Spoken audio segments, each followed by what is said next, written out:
The biggest difference between taking an IB course and an AP history course, in my opinion, is AP is more about breadth, that there's a much larger scope of information that you have to deal with. Whereas in IB, it's more about depth. Where AP classes, you're really going to get an enormous comprehensive amount of history concerning whether it's US or world. IB, you really are going to focus on 6 or 7 topics and spend the entire year diving into the depth of that information. I think both courses, both programs are phenomenal. I think the teachers do a great job in each, and I think both prepare you for college. Calhoun, I teach IB ESS, Environmental Systems and Societies.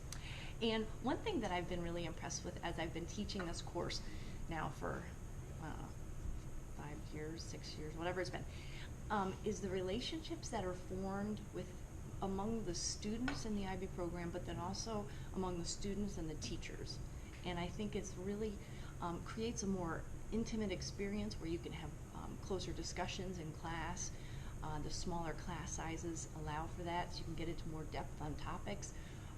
And so it's been a very neat experience, and I hope the students have seen that they create these greater bonds with one another and their teachers. All right, the question is, what is the theory of knowledge?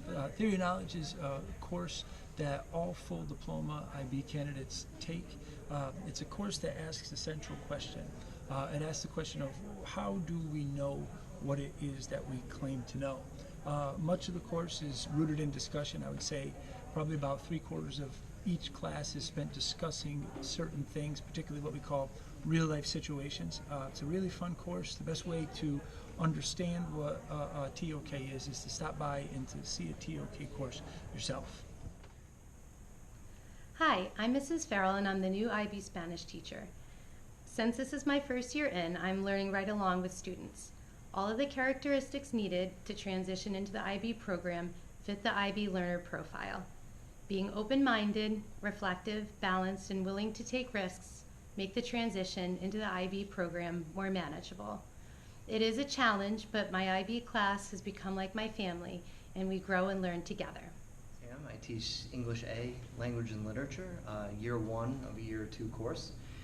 One of the things that I value most about the English A curriculum is that it places more emphasis on a gathering of assessments and taking more of a long view of your knowledge and understanding, as opposed to subjecting you to one and done assessment. Full IB student, I'm in year 1, and I just wanted to talk about how helpful it was to have someone that I knew really well. Actually, it was my sister, who was in the full IB program before I made my decision. Every single day when she got home from school, I heard about, oh, in this class we did this, and I have to do this assignment in this class, and I really got to learn the ropes of the IB before I even attended an informational meeting. So if you know anyone who's in the full IB program, you can come up to them. You can come to me if you see me in the hallway, any of us, any of the year 1s, year 2s, or even the teachers. They're all really nice, I promise. You can talk to them and ask what it's like to be an IB student, and then you can learn from someone who actually has the experience instead of just reading about the IB program itself, because truly it is very helpful. Hi, I'm Rachel. I'm a full IB year 1 student. I would say that being an IB has enabled me to make many new friendships that I wouldn't have made if I wasn't in the program. I met 2 of my best friends through IB, and they've given me a really good support system that I'm very thankful for. Also, I'm able to keep friendships with people that are not in IB because the program is not exclusive for non-IB students. Hi, my name is Olivia Laime. I am a first-year full IB student. I also played 3 sports.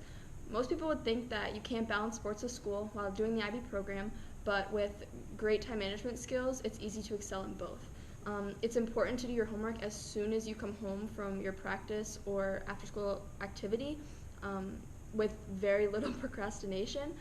If you do this, then you'll have no problem staying on top of both school and sports.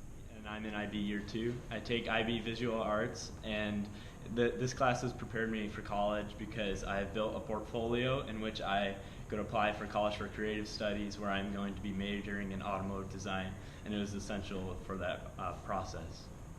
I'm a full IB year 2 student. Going into IB, I was worried that my grades would drop.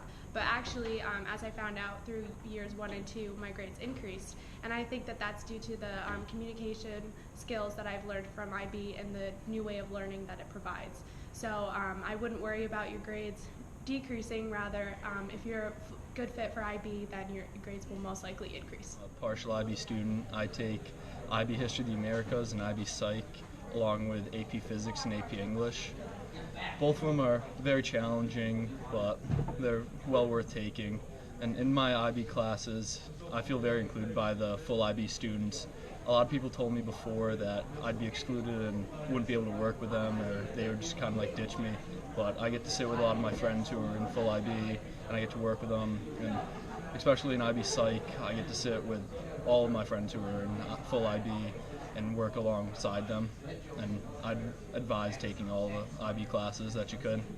I currently am taking IB History, IB Psychology, AP Physics, and AP English.